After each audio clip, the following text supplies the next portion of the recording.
antes de que los grandes capos dominaran titulares, antes de la violencia desenfrenada, antes de los cárteles que conocemos hoy. Hubo una etapa temprana en la historia del narcotráfico en México, una etapa en la que el negocio clandestino no se libraba con guerra, se organizaba con estructura.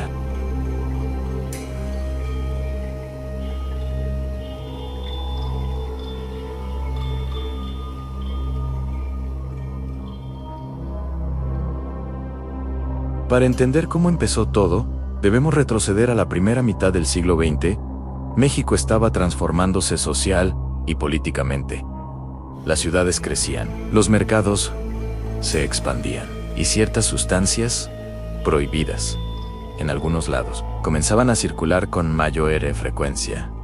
En ese contexto, surgieron dos figuras que, sin formar parte de grandes imperios armados, entendieron el negocio clandestino como algo que podía funcionar. Su nombre completo, sus apodos y lo que hicieron marcaron el inicio de una lógica que, décadas después, influiría en las estructuras criminales más complejas del país.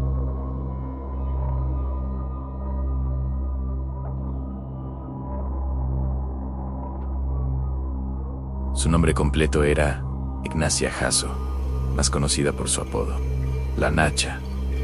Ignacia nació a principios del siglo XX en Durango y se consolidó como una figura clave del tráfico de drogas en la frontera Ciudad Juárez, Chihuahua. Vivía en esa época un auge económico y social marcado por la prohibición del alcohol en Estados Unidos, lo que convirtió a la frontera en un punto estratégico para todo tipo de comercio clandestino, incluidas drogas como la heroína, la morfina, la marihuana y el opio. Lo que distinguió a La Nacha no fue solo su presencia en ese entorno, fue su capacidad para mantener operaciones durante décadas, saliendo y entrando de prisión.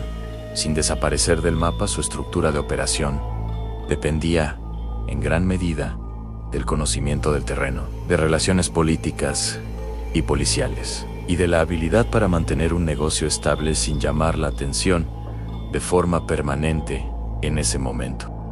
La frontera no era una zona dominada por violencia extrema, era un espacio donde actores informales y oficiales coexistían de manera ambigua. La Nacha aprendió rápidamente que el poder no siempre está en el recurso violento, está en la estructura y el control del flujo.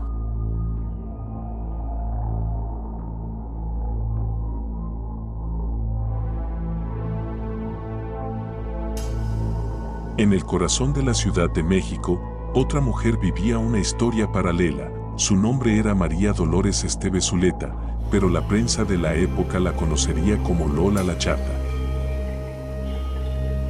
Lola nació en el barrio de La Merced y, desde muy joven, trabajó vendiendo chicharrones y café, escondiendo en su canasta pequeñas cantidades de marihuana, morfina y otras drogas.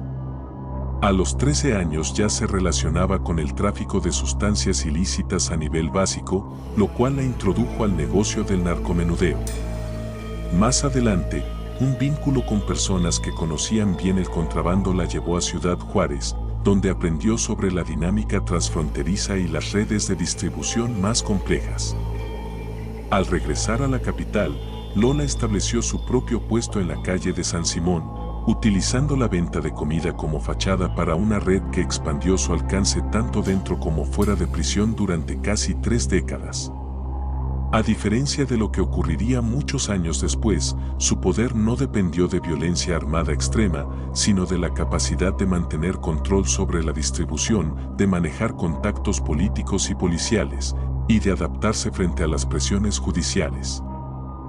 Desde sus orígenes en el mercado de La Merced en Ciudad de México, su ascenso también estuvo marcado por relaciones personales que fortalecieron su poder. Se casó con Castro Ruiz Urquizo, un hombre con contactos en el tráfico transnacional basado en Ciudad Juárez, donde aprendió a mover drogas hacia Estados Unidos y Canadá. Con él tuvo dos hijas, María Luisa y Dolores, quienes más tarde integrarían la red familiar del negocio ilícito. Posteriormente se casó con José Trinidad Jaramillo, un ex policía con contactos dentro de las fuerzas de seguridad que le ofrecieron protección y ventajas operativas durante los años 1940, permitiéndole consolidar aún más su actividad. A lo largo de su carrera enfrentó al menos 7 detenciones oficiales entre 1934 y 1957, realizadas por la Policía Judicial Federal y otras autoridades responsables de perseguir drogas. Su primera detención ocurrió en 1934 en Pachuca, Hidalgo, acusada de delitos contra la salud. Aunque salió libre al poco tiempo, fue arrestada nuevamente en 1937 en varias incursiones que terminaron con su liberación por falta de pruebas.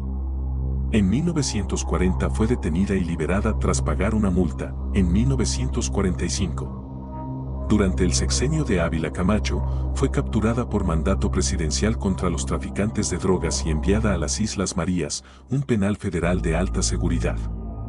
Fue liberada años después por motivos de salud y volvió a operar. Su última captura fue el 4 de abril de 1957, cuando la policía judicial la sorprendió procesando heroína en su propia casa junto con su cómplice Luis Oaxaca Jaramillo y 10 agentes, confiscándose 29,000 pesos en efectivo, joyas, rifles y municiones. Durante sus múltiples encarcelamientos en lugares como Lecumberri, la cárcel de mujeres y las Islas Marías, Lola no se detuvo. Incluso desde prisión, su red continuó funcionando, con visitas frecuentes de familiares, aliados y hombres de confianza que le llevaban información, dinero y recursos. Su relación con el poder y la justicia también la llevó a enfrentarse con autoridades internacionales, agentes del gobierno de Estados Unidos, como Harry Jacob Anslinger, jefe del Buró de Narcóticos, y el coronel C.H.L. Sarman de Canadá, la identificaron como responsable del tráfico transnacional y viajaba regularmente con cargamentos hacia esos países. La Chata murió recluida en la cárcel de mujeres de Ciudad de México en septiembre de 1959 a causa de un paro cardíaco, aunque algunos rumores hablan de una posible sobredosis de heroína o de conflictos internos relacionados con el dinero oculto que manejaba. A su funeral asistieron cerca de 500 personas, incluidos policías y conocidos, lo que indica la profunda red de influencia que había tejido a lo largo de más de 2 décadas de operación.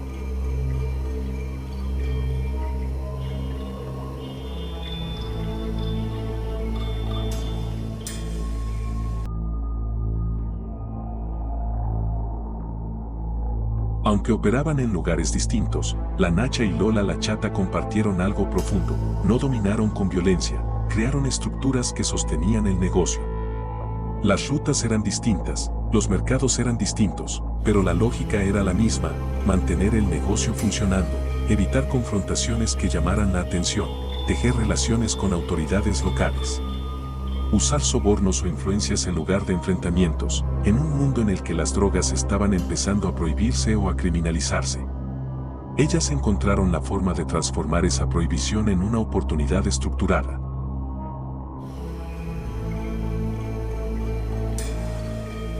La Nacha y Lola la Chata no inventaron el narcotráfico, pero fueron de las primeras personas en transformarlo en una estructura tolerada y persistente. Comprendieron que, aunque la violencia podría traer notoriedad, la estructura y la permanencia eran la verdadera clave del negocio clandestino. En el siguiente episodio hablaremos de cómo ese modelo evolucionó, cómo surgió la violencia abierta, y cómo lo que funcionó en los años 30 y 40 se rompió para dar paso a los cárteles de los 70 y 80.